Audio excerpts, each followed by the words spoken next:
Bonjour, c'est Dovan, bienvenue dans ce tutoriel. Aujourd'hui, on va parler d'une chose un peu différente, on va laisser un petit peu l'harmonie de côté. Et j'avais envie d'aborder l'aspect pratique, l'aspect ergonomique, on va dire, de la guitare. Alors, la guitare, c'est un instrument... Alors, je voulais faire une comparaison entre le piano et la guitare, mais bon, ça c'est limite tout ça. Le problème de la guitare, c'est la manière dont on va tenir l'instrument influe beaucoup sur la manière dont on va jouer. Alors, pour parler du piano, je ne dis pas que le piano est plus facile que la guitare, que ça soit bien clair. Je dis qu'au niveau de la position pour aborder l'instrument, le piano, c'est très simple. Vous avez les bras qui sont parallèles, vous avez les graves qui sont à gauche, les aigus à droite, et tout est clair. La guitare est un instrument au niveau ergonomie, c'est-à-dire au niveau de la façon dont on va se positionner son corps avec. C'est un instrument hybride, c'est-à-dire que ce n'est pas du tout évident. D'abord, la guitare est faite en bois, c'est un matériel qui est vivant, qui se déforme, qui respire.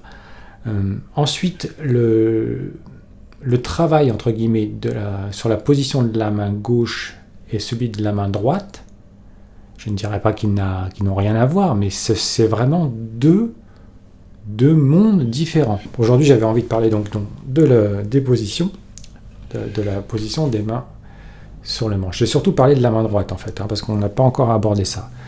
Alors comment avoir... Alors je parle au niveau jeu au doigt, finger picking entre guillemets, parce que on pourra faire un tuto, d'ailleurs j'en ferai un si ça vous intéresse, simplement sur la position du médiator.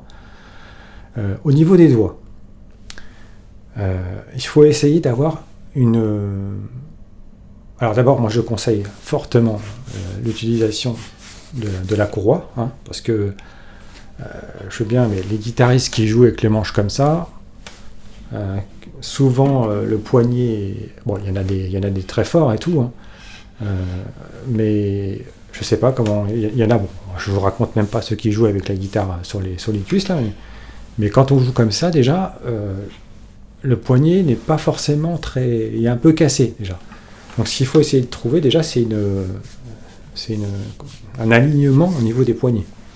Donc c'est pour ça que la courroie permet une stabilité de jouer un peu assez haut, et une stabilité de l'instrument sur son corps.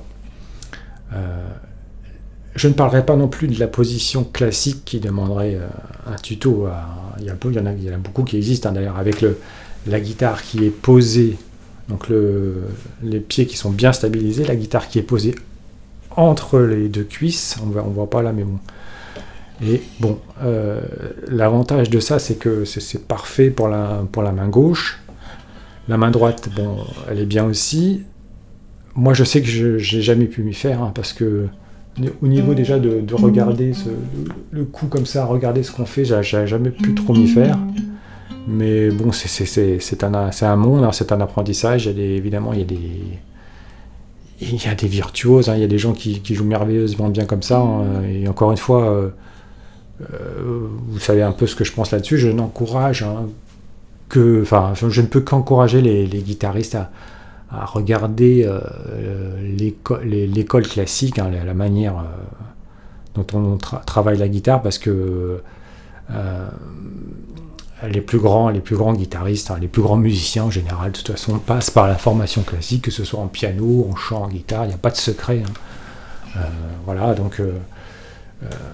donc pour... Alors au niveau de la main droite, si on va essayer de trouver un repère facile, je vais donc, si je pose ma main comme ça sur les cordes, on va dire que les trois doigts, index, majeur, annulaire, on va les mettre sur les trois premières cordes. Alors, ce qu'il faut essayer de comprendre, c'est que je pose mes doigts comme ça sur les cordes et je vais commencer à les relever, comme ça, comme si j'allais griffer les cordes. Ouais, vous voyez, donc là je suis là, je les relève. une des choses fondamentales au niveau de la main droite, c'est la position du pouce. Le pouce, il est au-dessus, évidemment. C'est celui en général qui joue les basses. Mais là, la position n'est pas bonne. N'est pas bonne. Elle n'est pas optimale. C'est-à-dire que... Parce que là, il va y avoir conflit si je fais ça. Donc le pouce, il faut toujours penser à l'avancer par rapport au doigt. Donc je recommence. Je suis assez décontracté. Je pose ma main. Je relève mes doigts et j'avance le pouce. Vous voyez? Donc là déjà, c'est pas trop mal. Le poignet n'est pas comme ça, n'est pas comme ça. Vous voyez, il est relativement droit. Et le pouce, donc l'avantage de cette position du pouce qui est devant les autres doigts, c'est que le pouce, en fait, c'est le premier compresseur à la main droite. Le pouce va, non seulement il joue les basses, il joue des notes, mais il va étouffer les cordes du dessus quand celles-ci ne sont pas jouées. Je m'explique. Je fais une gamme de sol. Je commence. À partir du moment où je vais arriver sur les cordes d'aigu, vous voyez mon pouce là, mon pouce il bloque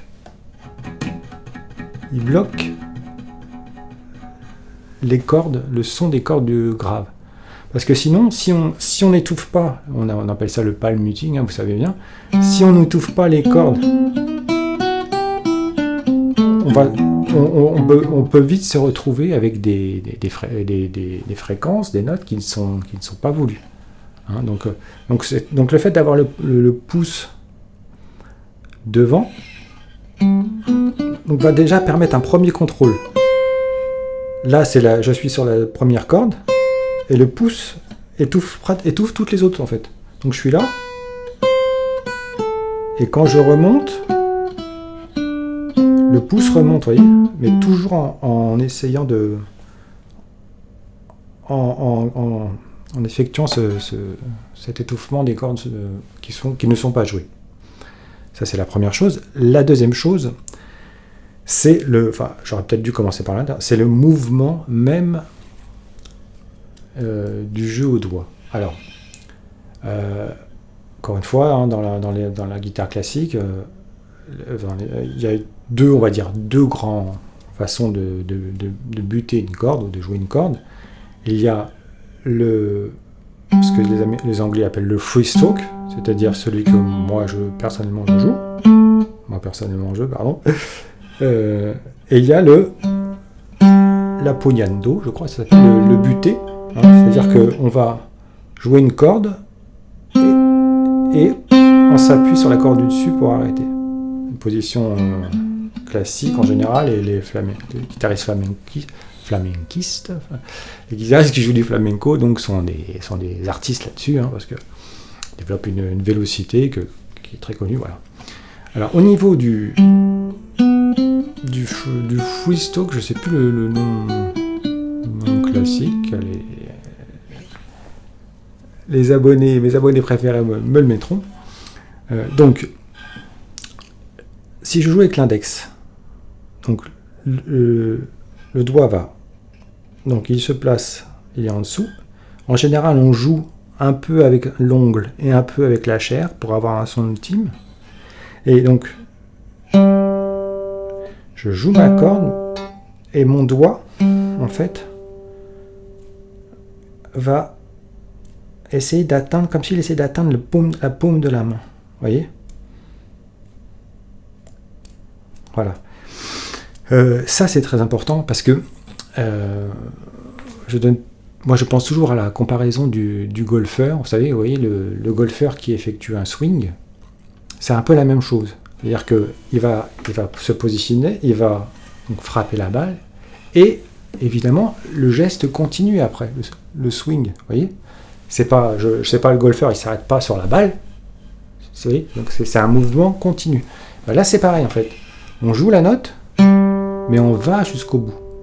Parce qu'en fait, c'est le mouvement qui va donner le son. Vous voyez ? Et après, on essaie de le remettre le plus naturellement possible. Voilà. Donc ça c'est un mouvement à travailler. Hein. On peut même le travailler au début quand on n'a pas l'habitude à vide, hein, comme ça, même sans guitare. Et la troisième chose, on va dire, hein, parce que, bon, encore une fois, on pourrait parler des heures de tout ça, c'est l'alternance des doigts. Alors moi, bon, je ne suis pas un virtuose, hein, je joue la plupart du temps avec le pouce, l'index et le majeur. Donc si je fais des notes, évidemment, on va faire une note avec l'index, une note avec le majeur, et on va alterner pour que le jeu soit plus fluide. C'est très très rare de voir... Même ça, c'est pas possible, mais ce que je veux dire, c'est que deux notes qui se sont jouées avec le même doigt, ça peut arriver dans un morceau spécial, mais disons que la position naturelle, c'est l'alternance, parce que dès que ça commence à accélérer, on peut pas faire autrement, puis c'est plus naturel en fait. Voilà, ça fait peut-être un peu rapide, hein, tout ça. Encore une fois, il y a des chaînes entières, hein, sur la guitare, position sur la main droite, sur le travail, hein, il y a plein d'exercices. Là, c'était juste pour aborder les notions de base. Au niveau de la main gauche,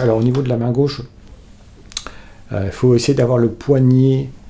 Alors, le poignet, encore une fois, l'importance de la strap. Vous voyez, le poignet, là, s'il est bien en dessous du manche, il va permettre...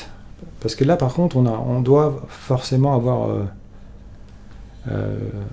doit se permettre d'avoir une souplesse quand même au niveau du poignet. C'est pas les trucs avec le poignet cassé comme ça ou comme ça.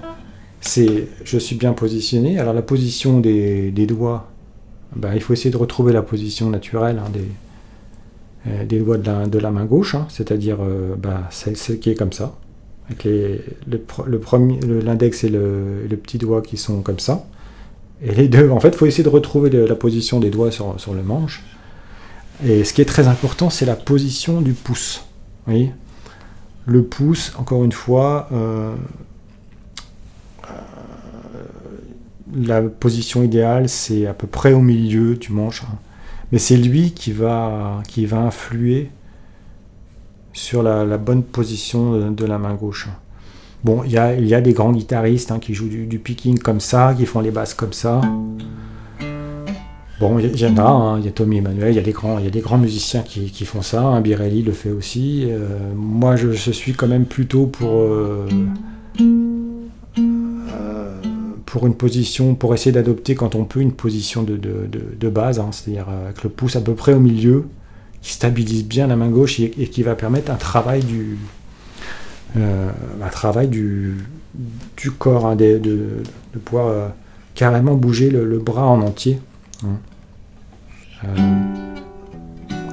Voilà, écoutez, après c'est une histoire, donc quand on met tout ça en place, c'est une histoire d'habitude, de travail. Hein. Encore une fois, la guitare est un instrument qui n'est pas facile à dompter. Hein.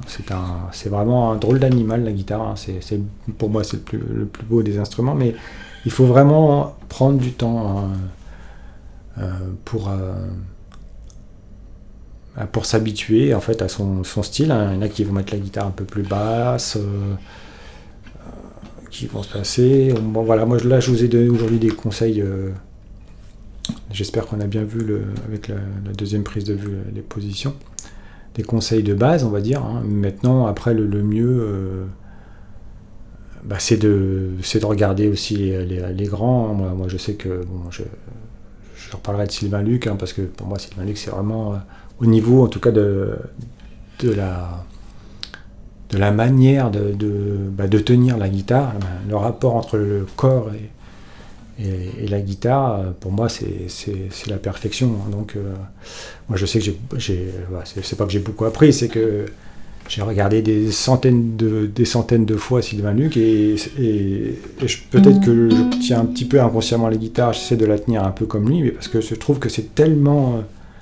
il y a une telle... une ergonomie qui est tellement parfaite que moi, ça m'a parlé beaucoup. Hein. Après, voilà, après ça dépend ce qu'on joue, ça dépend du guitariste qu'on aime suivre. Mais en tout cas, il y a toujours quelque chose chez les maîtres, il y a toujours quelque chose à prendre. Et la guitare, évidemment, ça se travaille à l'oreille, mais ça se travaille aussi en regardant les grands et en s'imprégnant de ceux qu'on aime. Voilà, écoutez, j'espère que cette vidéo aura été utile. Voilà, donc ce tuto est fini. Si vous avez des questions, comme d'habitude, laissez-les dans les commentaires. Je vous dis à la prochaine et portez-vous bien. Salut!